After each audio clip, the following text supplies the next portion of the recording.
Hey everyone, welcome to the second unofficial PodQuest, the Halloween edition, coming to you in the evening hours on October, the day before Halloween, so October 30th, coming to you with a hot cup of coffee. As you can probably see the steam there, I have to check the Dan cam. Can the Dan cam see how hot my coffee is? Let's see how good my coffee is. It's really good. Really, really good. Got the silk almond milk creamer. What flavor did we get? I think we just got sweet cream this time on the silk almond milk creamer. But coming to you with a hot cup of coffee, Halloween edition, the second PodQuest. Coming to you guys, something different, something I typically don't do. Like I mentioned in the first one, the closest I've been to a live stream, because live just typically isn't my thing. As I've mentioned before, it kind of freaks me out a little bit to go live, and something I hope to work up to, because I know everybody does live streams and I've yet to do it. And I know that gives you a chance to interact with people who are interested in your channel. And it's not that I don't want to do that, because I absolutely do want to, engage with any viewer out there that enjoys watching the videos and content we put out. But something about live that just, it can be a little nerve-wracking. And I see all the other people do it, and they look like seasoned professionals. But for me, it's something that hopefully these PodQuests build me up to that point, and then one day I'll do it live, like Bill O'Reilly says. We'll do it live! But anyways, this is the Halloween version of podcast, and as you can see behind me, that is the pumpkin, the jack-o'-lantern that we carved yesterday. My family. I have a small family. I have a daughter, nearly 20 years old now, so I'm not trying to reveal my age, but the daughter and the wife, we got together yesterday, sat out in the dining room table here at the house, at the home studio, as you see, on the Halloween set of PodQuest. Little orange lighting in the background, little pumpkin for your background visuals. But anyways, we sat out there, and it's a family tradition. I think actually last year we didn't end up doing a pumpkin. I forget why we didn't get to do one, but definitely stuck with a tradition this year, and we'd get a few pumpkins. This year we only got one. But we sat out there, we looked online and tried to find a good design to model it after.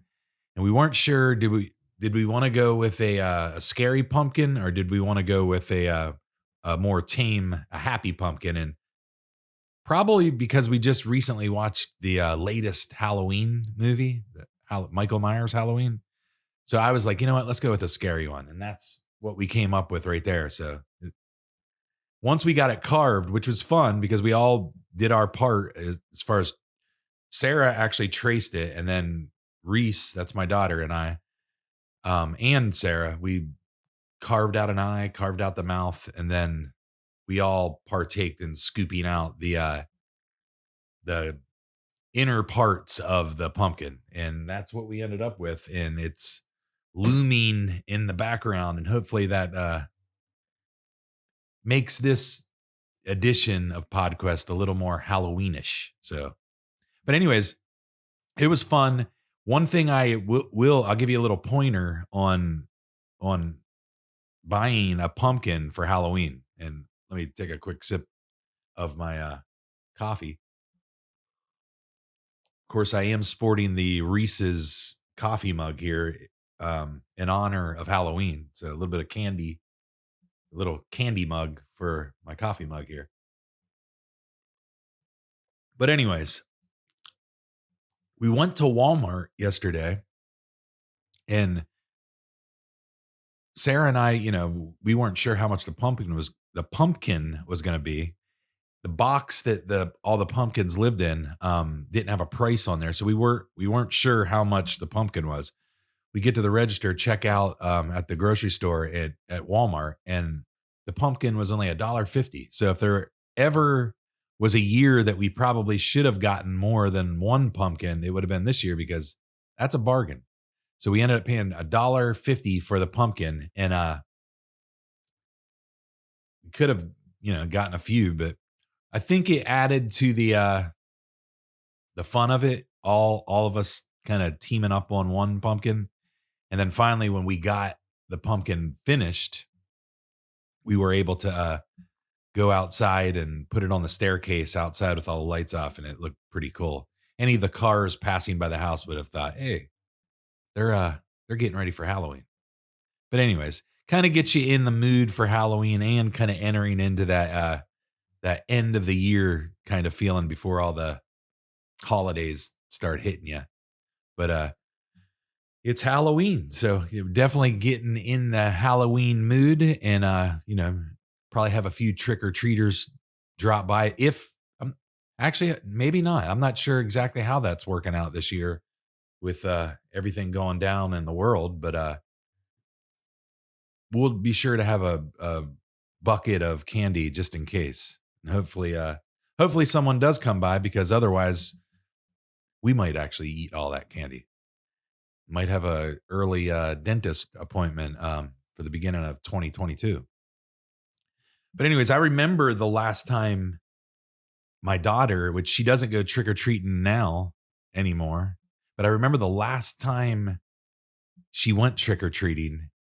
And I'll never forget the last time she went trick or treating, because it was the only time I've ever went trick or treating, where we were walking through a neighborhood, a really nice neighborhood in the city we live in. And we were with a group of other people, and we looked up, and there was a huge meteor that just, I don't know if it was breaking apart as it entered into the atmosphere, but I'll never forget that. And it was like the longest string of meteor I've ever seen. And I'm a pretty avid meteor watcher. If you've seen any of we've actually got a couple meteor videos on the channel that you can check out if you just go back and check some of those out. A lot of space exploration we like to do. But anyways, I've never seen a meteor like this. This honestly might be one of the best ones I've ever seen, because it literally just looked like it was breaking up in parts, and it lasted it seemed like 20 seconds. And if you've ever seen a meteorite, they're pretty fast. You see a streak and they're gone. But this one definitely lingered. So I'll never forget that Halloween, that trick or treating. And I'm pretty sure that was one of the final ones that my daughter actually got dressed up for and wanted to go trick or treating. So pretty memorable event there for that last session of trick or treating. But today I've just been here at the house. Saturdays, a lot of times I like to relax and just doing some research or whatever on the next episode that I might want to go out there and film and document. I always know it's Halloween when the Great Pumpkin, Charlie Brown, gets put on the DVD player. Yeah, we still have one of those.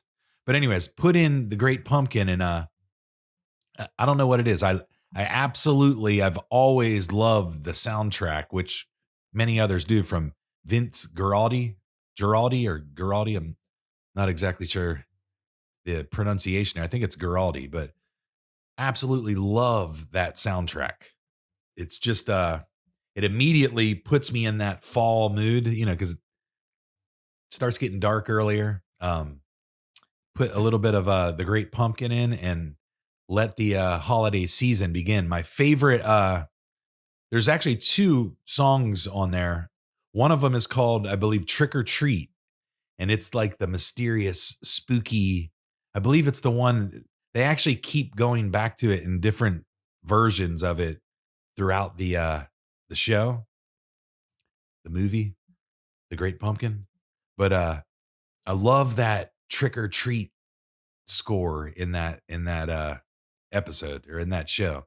And then the other one is one called Breathless, and that one I think the instrument is a flute, but while my daughter was in school, they actually had her learn that, and they had to play that with their school flutes But I always loved hearing her play that live when they would have like a school program, and she would play that tune from Vince Guaraldi, and I always recognized it because of the Great Pumpkin, and I thought that was extremely cool. But today, I started watching it, and as I'm sitting there on the couch just relaxing watching it, I pulled up on my computer.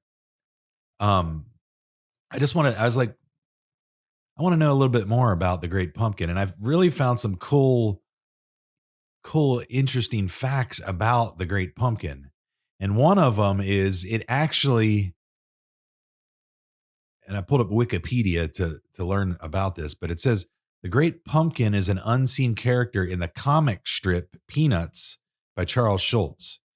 So I didn't realize that the Great Pumpkin was in the actual comic strip. So that was when the Great Pumpkin made its first introduction to the Peanuts world in that comic strip. I thought it would have went straight to movie, but apparently he actually the initial concept came out on the actual comic strip. So and it says the Great Pumpkin was first mentioned on the strip in October or on October 26th of 1959, and I thought that was some pretty cool interesting facts about the show. And another one I thought was pretty interesting was this quote right here. And I definitely think this is a very true quote from the creator of the Great Pumpkin. It says, the best known quote regarding Linus and the Great Pumpkin, originally from the comic strip, but made famous by the TV special, is there are three things that I have learned never to discuss with people: religion, politics, and the Great Pumpkin. And I'll have to say that is very, very true. But no, I was just spending some time watching that, and that led me to research a little bit about the story behind the Great Pumpkin, which I found pretty interesting.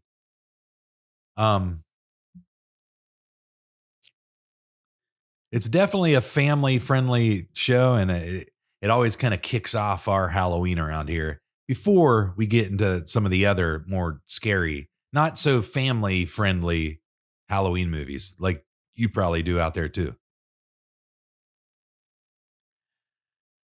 But another thing I was thinking about today was, what is it about Halloween that gets you out there? Like what memories, I guess you could say, from when you were younger sparks that feeling of what Halloween's used to feel like? And I started thinking today was it has to do with the candy that you would get. And I remember growing up north, remember the pieces of candy, they were like black, tan, and orange, and I believe they were some type of peanut butter, something type of candy. But I remember those, and that was a definite like retro type of candy from way back in the day. But that was one. That was one I specifically remember trick or treating, and you'd always get those. And I don't know if you really ever liked them, but I always remember those three.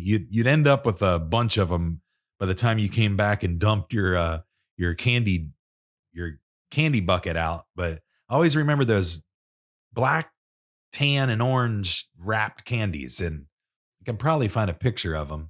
So Halloween. Let's just do Halloween candies from the 80s. And surely something will come up. Actually, I believe we got it right here. Yeah, here we are. Yeah, these things right here. This would always let you know your Halloween's here. You've got these it says right here that it's the worst candy ever. Oh, here here it is. It's the Mary Jane Peanut Butter Kiss by Necco.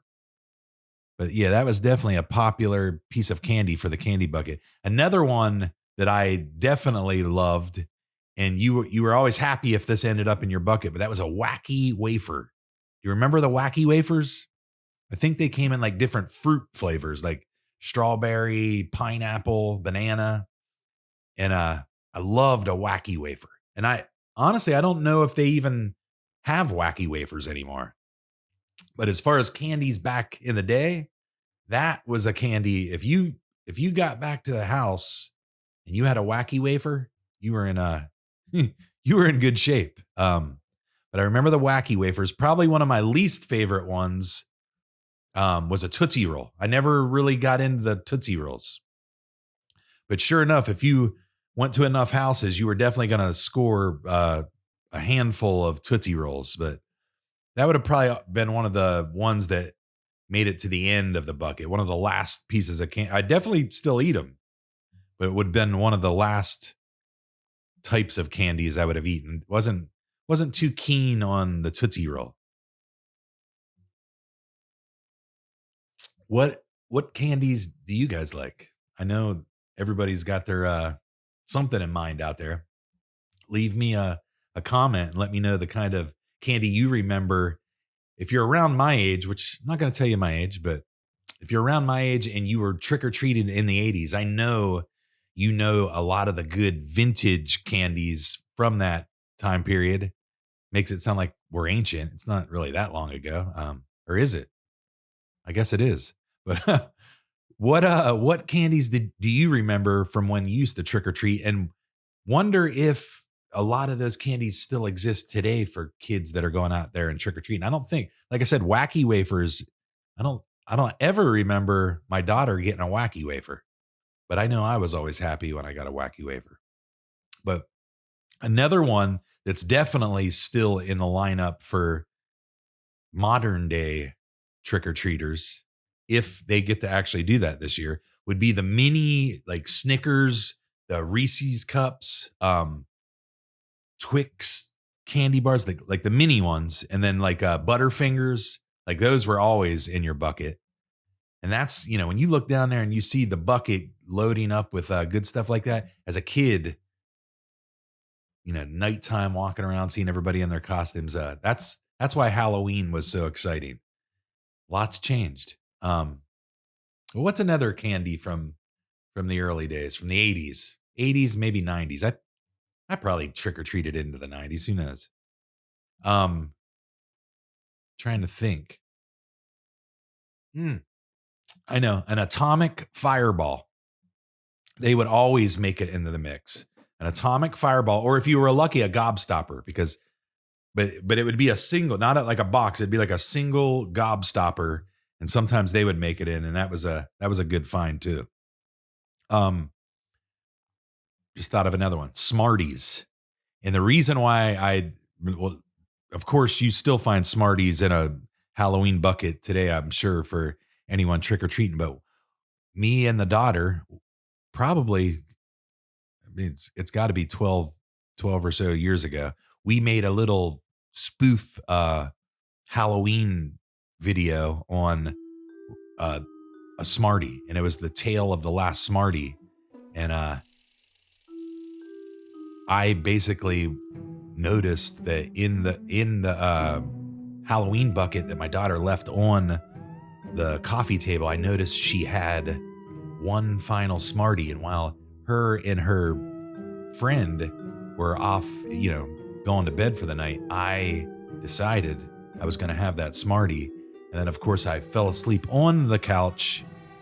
They wake up summoned by whatever because they could sense someone was eating their candy, and they proceed to throw me out of the house while they sit in the house and enjoy some candy corn. But we did that video.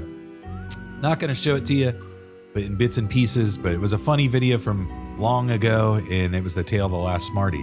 But that's definitely a candy that you'll still find today in any trick-or-treater's candy bucket. Candy bucket? Is that what that would be? A candy bucket? Trick-or-treating bag? Do they still do just a bag? You got to have like a bucket so you have more space to fit a lot of candy. But anyways, and probably the least favorite, and if you've trick-or-treated for enough years, eventually you're going to come across that house that's going to stick you with none other than the apple. And you just didn't want to get an apple. You wanted chocolate or something sugary. You didn't want a apple. But I mean, I guess it's a little healthier, but that's probably not something any kid is too fond of. But I guess you really haven't been trick or treating until you get your first apple. Um, but I will say this as I get another sip of coffee. Remember,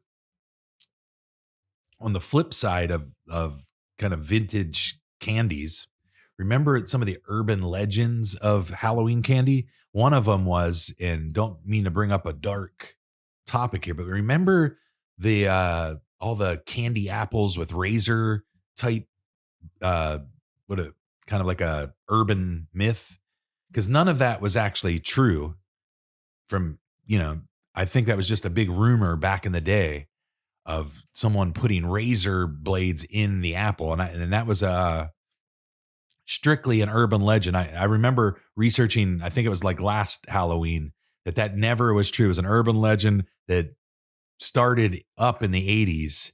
And it was actually, speaking of that situation, in the latest Halloween, what's the name of the latest Halloween? It's I can't think of the name of it, but the latest Halloween Michael Myers movie, they actually have a scene where that actually happens, and I'm going to tell you, if you haven't seen the latest Halloween movie, brace yourself because it might have been the most brutal one I've ever seen. So definitely be careful with that. But that urban legend is shown in the latest Halloween. But another reason why you want to avoid the apples, which, like I said, it's an urban legend, but at the same time, it makes you think, I don't think I want that apple.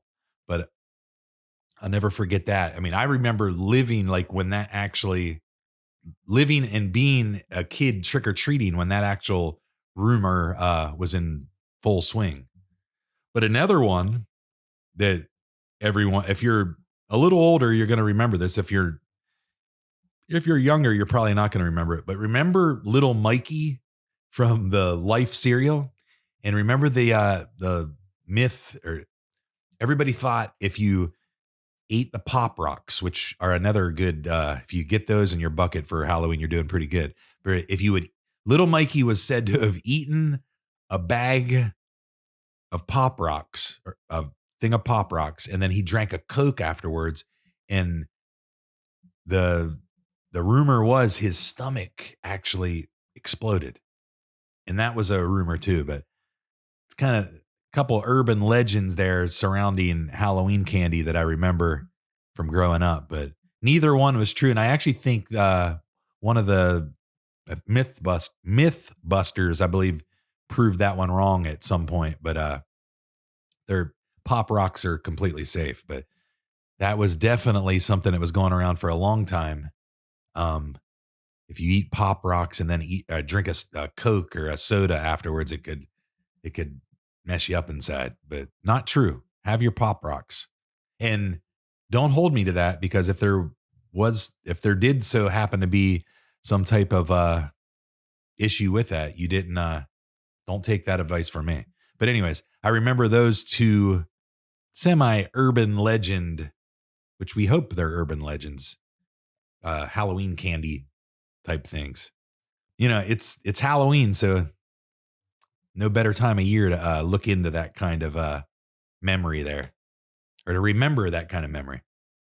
But yeah, it's definitely been a eventful past couple days, with the carving the pumpkin and then just relaxing all day today, which I've very much needed. I've been very busy here lately, doing a lot of filming and doing a lot of editing, which, can take a lot out of you. I've definitely got to take the time to find time to relax. And like I said, today I was on the couch enjoying the great pumpkin, couple cups of coffee, because I did start back the last episode. I told you I'd been taking a break off the coffee, and now I'm actually drinking coffee again. So tend to drink it for a little while, and then I'll take a good month or two off. And then eventually I always end up enjoying and indulging in a cup of coffee. And I've probably had a couple too many today, and I'm actually having a late night cup of coffee to have the energy to do this Halloween edition of PodQuest, but all about Halloween.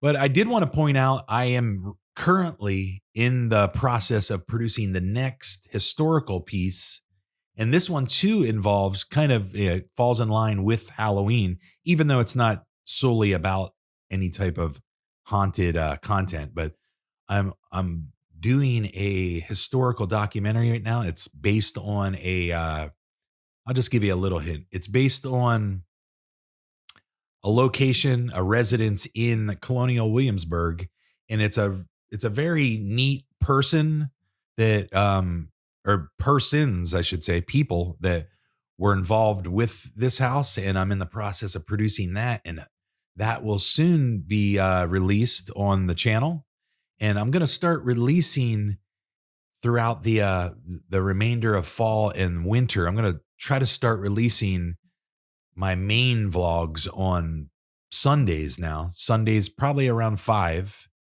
which I never like to say that's a definite, but that's going to be the goal to release starting next Sunday, because this video you're watching today, of course, is on a Sunday.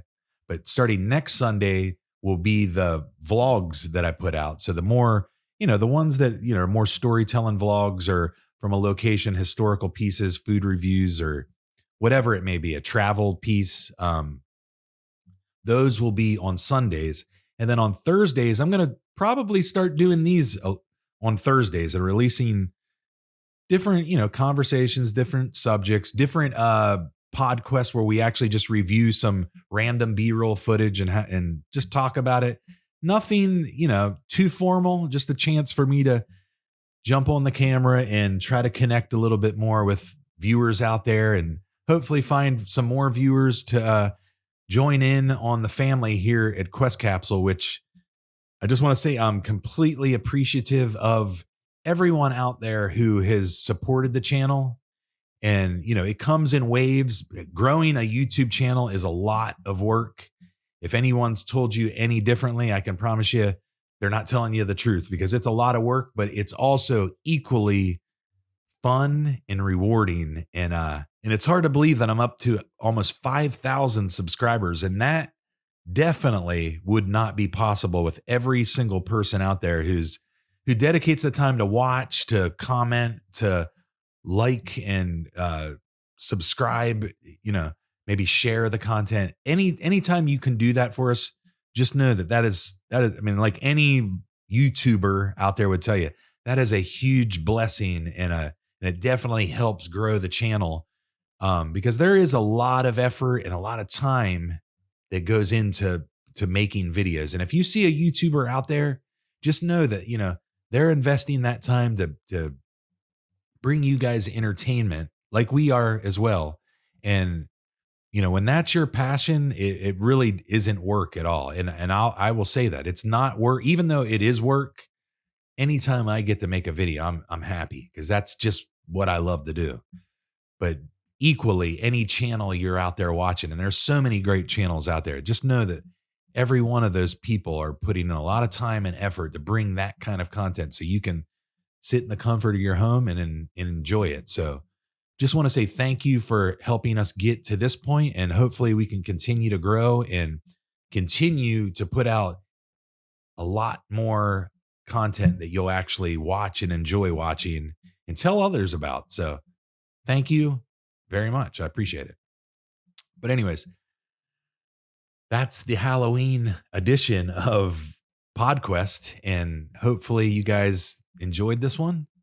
I started a thing in the first one, and I let one of our viewers know over here on the Dan Cam. I let him know. I think we might try to start doing this, or I might start or I might start trying to end each episode, each podcast with a song. And I've got my acoustic guitar over here. And I was thinking for the Halloween edition, I need to come up with something a little more spookier. And to be honest, I couldn't think of anything aside from the Halloween theme song. I thought, what could I play that's a little scarier? And the only thing I could think of is a Metallica song. And I only know a portion of it, but it's called Sanitarium. So I figured let's end out this second PodQuest, which is a podcast.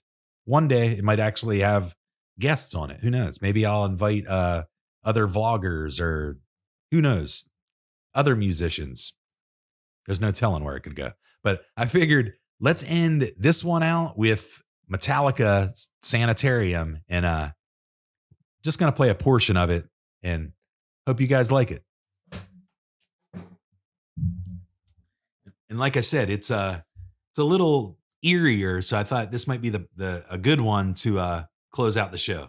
But here we go. Metallica Sanitarium.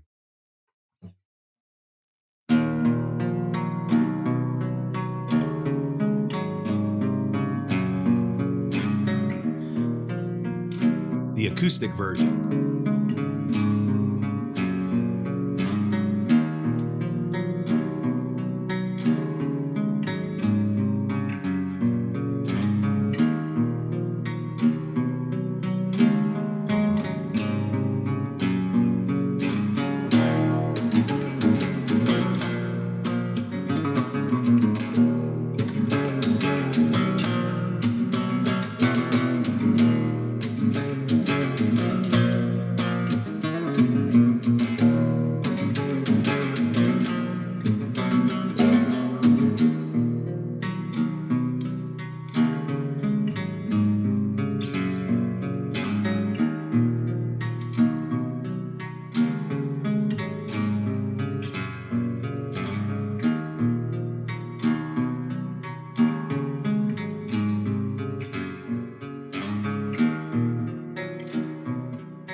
See you guys on the next one.